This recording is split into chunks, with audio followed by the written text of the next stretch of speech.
To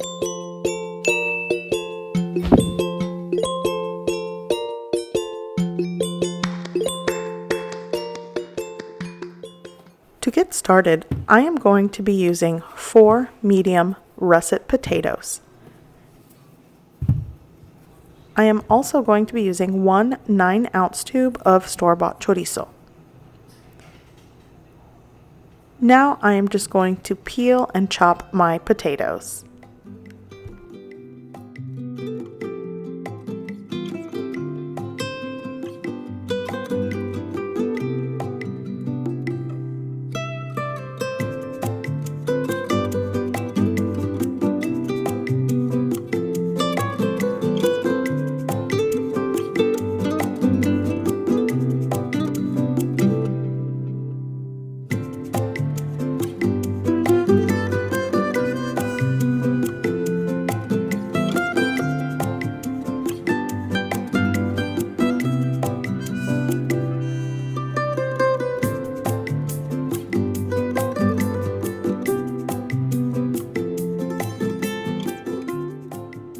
Now that all of my potatoes are chopped, I am now going to preheat a large skillet and add a couple tablespoons of cooking oil, and I am now going to saute my potatoes for 10 minutes. Because potatoes take longer to cook, I am going to give them a head start by pre-cooking them before I add the chorizo.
Now that my potatoes have sauteed for 10 minutes, I am now going to cover them, lower the heat, and allow them to cook covered for 5 minutes.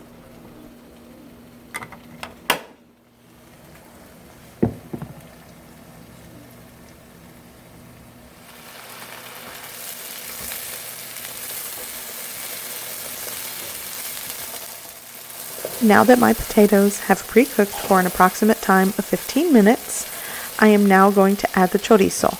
I will create a space in the middle of the pan and allow the chorizo to cook for about 5 minutes before I mix everything together.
Now that everything is mixed together, I'm going to cover this with a lid and allow it to cook at a low heat for 15 minutes or until the potatoes are done.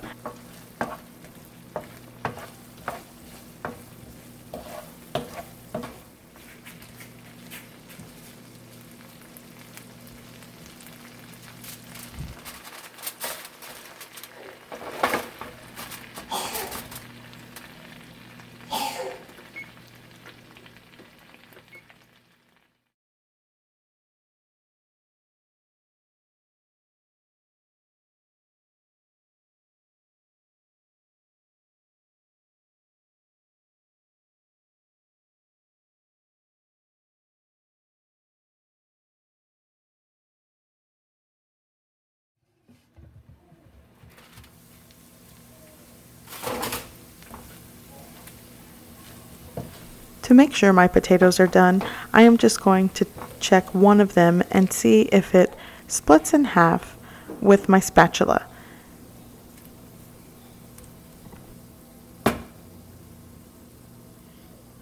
Okay, so my potatoes are done. I'm going to set this aside, and before I start working on my masa or dough, I wanted to show you that I will be making a salsa today out of chile arbol, Korean peppers, fresh garlic, and one small onion.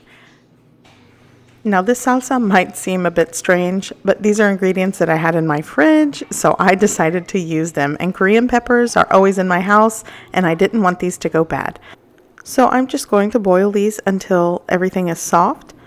I'll then drain the water, blend it in my blender, and salt to taste. And then I'll just set it aside until I need my salsa. So now I am going to make my masa. I am going to be using 2 cups of Maseca, which is a corn flour.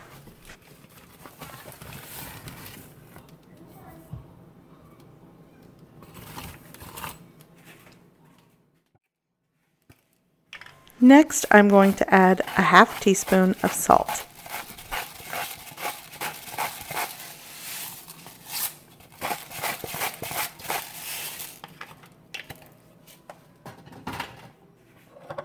I'm also going to be adding 2 tablespoons of lard. And then I'm just going to mix everything together with my hands until it is a crumbly texture.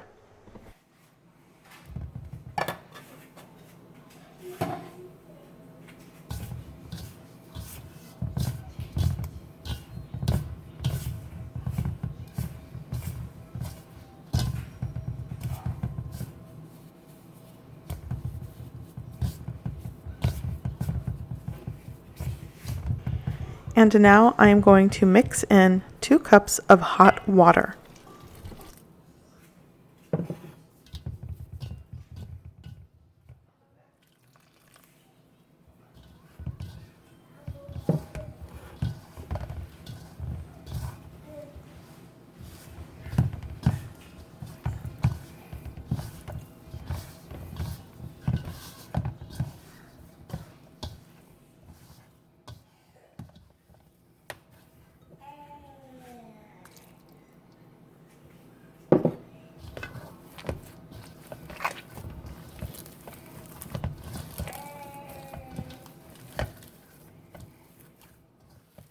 Now that all of my masa is mixed, I'm just going to cover it with a damp cloth until I need it. Now this next part is actually optional. I had some leftover refried beans that I put in the freezer for later use. I'm going to take these out, thaw them, and I'm going to be mixing refried beans and shredded cheese together to put a filling into my gorditas, which is optional. You do not have to fill your gorditas, but I think it's tasty this way, and I wanted to use some leftovers.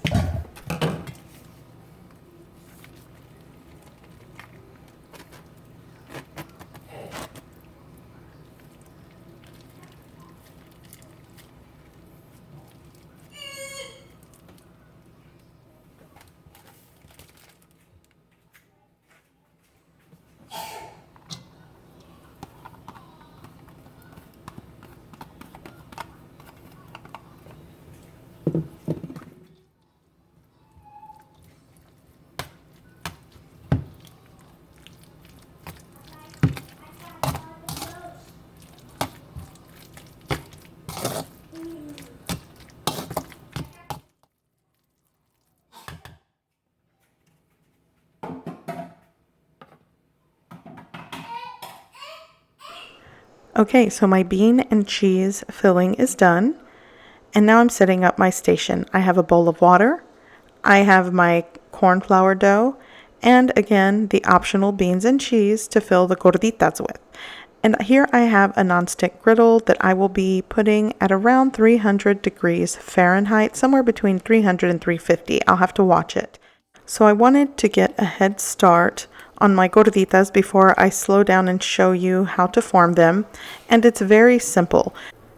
Basically, you would divide your dough into 8 equal portions, roll them into a dough ball, and flatten it between your hands.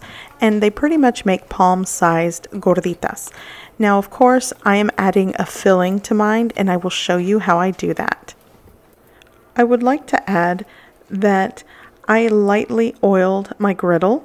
Sometimes you can cook gorditas. If you want a crispier fried texture, you can add more oil to the pan that you're using, but I typically just lightly oil it and allow my gorditas to cook for a good 10 to 12 minutes until the center is cooked and the exterior is nice and golden brown.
All of my gorditas are done, so now I am ready to build my delicious gordita, and I'll show you how I do it.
My gordita is done and I am ready to dig in. It is so delicious. I hope you give this recipe a try. I hope you like it, and thanks for watching.